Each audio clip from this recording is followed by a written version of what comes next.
Hi, my name is Chelsea, and when I was about 15 years old, my grandmother had a stroke. She had to be moved so that she could be taken care of by my family, and my mom and I went to her ranch in California to clear out her stuff. She had a lot of really cool t-shirts from the 60s and 70s, and I found one with a picture of a seagull on it and the word Jonathan. And I thought it was so mysterious. I asked my mom what it was, and she told me that it was a T-shirt representing the book Jonathan Livingston Seagull, my grandmother's favorite book. And I kept the T-shirt, and I wore it all through the rest of high school. I still have it, and I really have always liked that T-shirt. And then a few years ago, my grandmother passed away while I was traveling through Italy for a month. I was unable to go to the funeral because I was in the middle of this trip. But the very next day, I took the train to Venice and was walking around in Venice with my friend who wanted to stop at some point into a small little bookstore because she wanted to find a book about Michael Jackson, who had just passed away.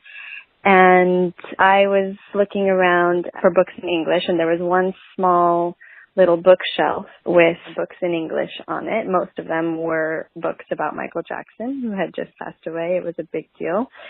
But I was immediately drawn to this little tiny blue spine of a book, and I didn't see what it was, but I just pulled it off the shelf to have a look at it, and it was Jonathan Livingston Seagull. This is a book that I had never seen before in front of my eyes at a bookshop, so my breath was kind of taken away, and I don't usually believe in signs from the afterlife or anything like that, but I had to buy this book. And I really didn't have any idea what it was about, actually. I certainly didn't think it was actually about a seagull, but it is. And it's really a fable about transgressing death and moving on to something greater. I never really knew my grandmother that well. It's only since she passed that I've learned a lot more about her. And I've learned that we have a lot in common, our love of literature, for one. I had no idea that my grandmother had been an English major and a poet.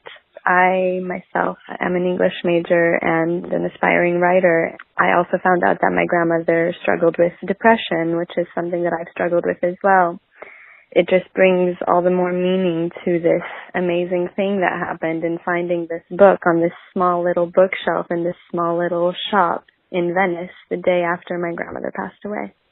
I still don't know if I believe in messages from the afterlife or anything like that, but to me, this event had so much meaning in it that I couldn't just think it was a coincidence.